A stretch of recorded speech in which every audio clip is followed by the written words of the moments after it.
السلام عليكم ورحمة الله وبركاته. ازيكم عاملين ايه؟ تعالوا لو عندك بطرمان زي ده في مطبخك او في التلاجة، يعني ما شاء الله عندك كنز كنز في المطبخ. بطرمان المش ده او الجبنة اللي هاليبو دي حاجة تحفة، طعمها لذيذ جدا وبتأكل قوي قوي قوي.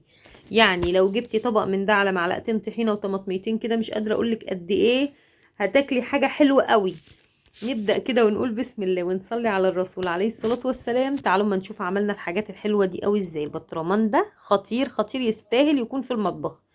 اول حاجة عندي كيلو من اللبن، تمام كده. وعندي شرش الجبنة او لبن رايب، حوالي نص كيلو. يعني كيلو سليم من اللبن حطيناه سخن جدا، وحطينا عليه نص كيلو شرش الجبنة او لبن رايب، تمام كده. عندي نص كيلو من الفلفل الاحمر الحلو الصابح الجميل ده. ارمي الفلفل فوق كل الكلام ده وانتي مولعه عليه النار على الاخر يغلي. عندك بقى قشر الاستفندي او برتقان، ده يمشي وده يمشي، بس الاستفندي بيدي طعم احلى بكتير ونكهه جميله كده للمش. غسلناه طبعا كويس جدا. وتعالي انزلي بقى بشويه حلوين محترمين كده فوق الخلطه الحلوه دي. ولعي بقى البوتاجاز وعلي خالص خالص عليه علشان ياخد بقى كله مع بعض ويستوي بقى الفلفل ده يدوب مع قشر اليوستفندي ومع اللبن واللبن الرايب. تعالوا بقى نحط ملح. حطيت تلات معالق كبار من الملح، ولو عوزنا هنكمل. ومعلقة كبيرة بابريكا، ومعلقة كبيرة فلفل اسمر، ومعلقة كبيرة كمون. والكركم بقى حاولي ما تزوديش، لانه هو زاد مني شويه فادى اللون الاصفر ده، او انا ما كنتش عايزاه اللون الاصفر، يعني قللي الكركم خالص، يا دوب حاجه بسيطه على طرف المعلقه كده. وغطي بقى ياخد ويدي مع بعضه حوالي 10 دقايق، لحد ما الفلفل يبقى قدامك بالشكل كده استوى خلاص، زبت كده بقى زبدة. هنطلعه ونطفي بقى النار شوية. وتعالوا بقى نشيل منه العلق بتاعه، هيطلع بكل سهولة اهو. نصطاده كده مع بعضه. تعالوا بقى نشيل منه العلق بتاعه الفلفل اهو كده بالشكل ده. لما برد شوية كده هيتشال العلق بكل سهولة. نشيل بقى العلق، احنا مش عايزينه، عايزين الفلفل بس. بصراحة بطرمان جبنة لازم يكون عندك في التلاجة. عندك بقى بواقي جبنة قريش هتحطي كله في البطرمان ده، تحطيها الملح، وتحطي بواقي جبنة رومي حطي في قلبها، قشرتين من اليوستفندي حطي فيه. هتلاقي عندك بطرمان تحفة. اي اكل بتاكليه هتطلعي منه جنبه الطبق ده تحفة ومميز جدا وطعمه خطير. هنضرب بقى الكلام ده كله على بعض. انا رجعت الفلفل تاني في المكونات اللي انا عملتها وضربتها. وزي ما اتفقنا ما نزودش الكركم خالص، يعني يا دوب حاجه بسيطه على طرف المعلقه، عشان مش عايزينه اصفر اللون ده كده، عايزينه حاجه لونها الجبنه القديمه كده. بس هو زاد مني شويه.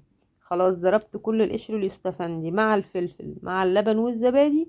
وكل ده في مكونات مهمه جدا. ايه هو بقى ده؟ الرده. عارفين الرده بتاعه العيش اللي بنخبز بيها العيش دي؟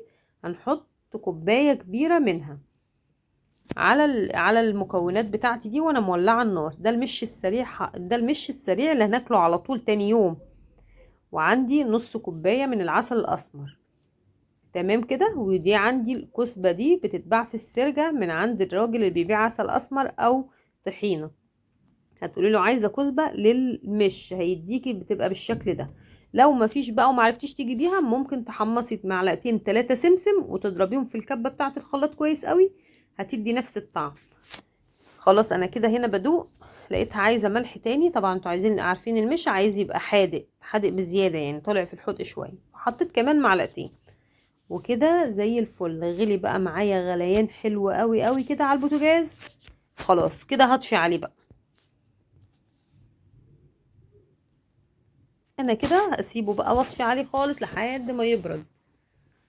بصوا لازم يغلي ويغلي من كل الجوانب بالشكل ده عشان ما يخسرش منك بعد وقت بسيط.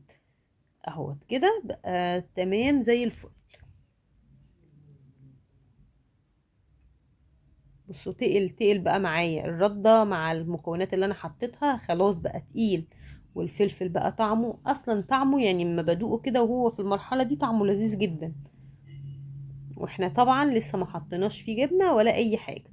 خلاص انا سبته برد بقى بعدها. ده تاني يوم، انا عملته يوم بالليل، ده تاني يوم بقى برد خالص خالص في الحلة اهوت زي ما انتوا شايفين.